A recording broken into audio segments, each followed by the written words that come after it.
In the world of Tibetan Vajrayana Buddhism, death is not a tragedy, nor is it an escape.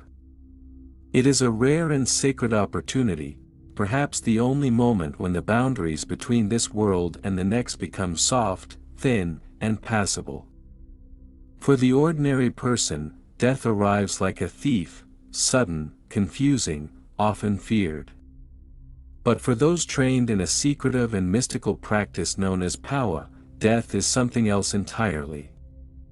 It is a doorway that opens at the top of the head. And it is possible, believe it or not, to leave through it. Powa, sometimes spelled Phawa, literally means transfer of consciousness. It is a discipline known by advanced Tibetan practitioners who prepare for death not with dread, but with precision. They learn to direct the moment of their own dying. They train their mind not to resist, but to aim, to fire, in a sense, their consciousness upward, like a spiritual bullet released from the body. The destination, a pure land, a heavenly realm beyond suffering, where further rebirth is no longer required.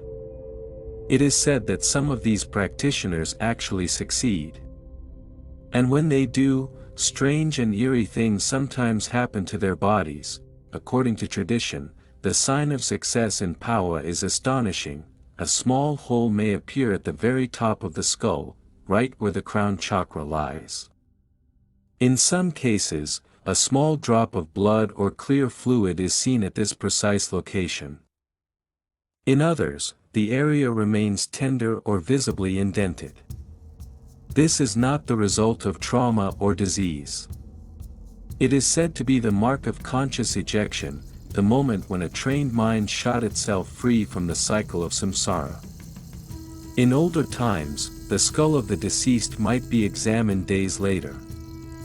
Monks would sometimes insert a fine stick into the fontanelle, the soft spot in a baby's skull that fuses in adulthood, to see if a passage had opened. The result was interpreted not as medical curiosity but spiritual confirmation. This kind of death is not random.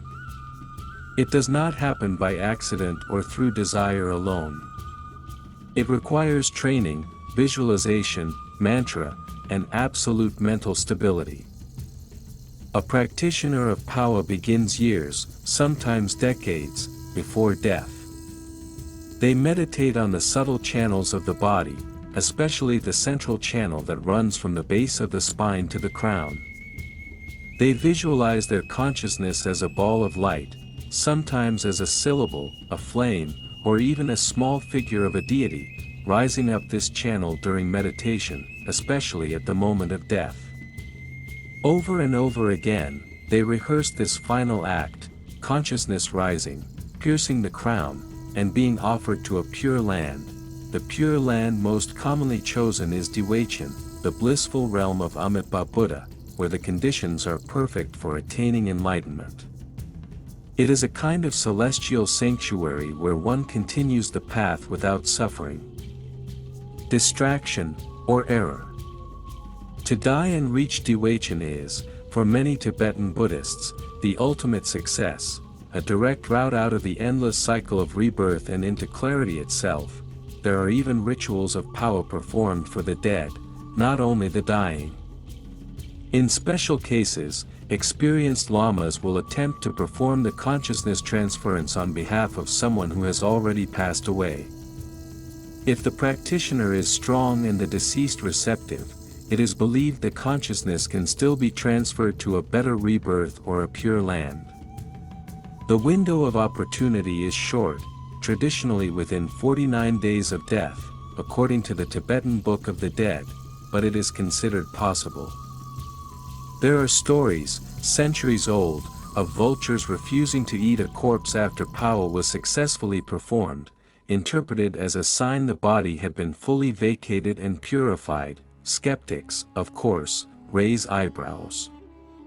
How can consciousness shoot out of the skull? Is the whole real or imagined? Is it merely symbolic, or are we witnessing an obscure form of physiological stress? But these are the wrong questions to ask in the context of Tibetan Buddhism. The point is not whether you believe it, but whether the practitioner has trained their mind to do something we in the West rarely even attempt, to face death without fear, to use death as a spiritual launchpad, and to leave the body with full awareness and control. In modern times, Powa is less commonly practiced than in the past, though it remains taught in many tantric lineages. Some lamas still teach it in closed ceremonies, often requiring vows, initiations, or empowerment before sharing the visualizations and mantras involved. It is not meant for casual curiosity. This is a path for those who are ready to leave this world, not only in theory but in practice. The idea is not to live forever, but to die right, the legends remain.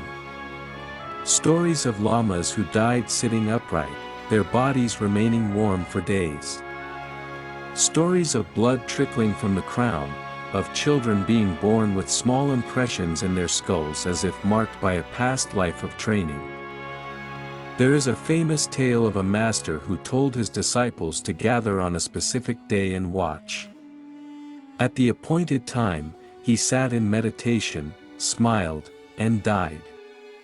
Moments later, a puff of blood appeared on the crown of his head.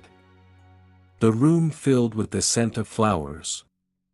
According to those present, it was not a moment of grief, but one of awe, and that is perhaps the deepest lesson of Powa, not the drama of physical signs, but the idea that death is not our enemy.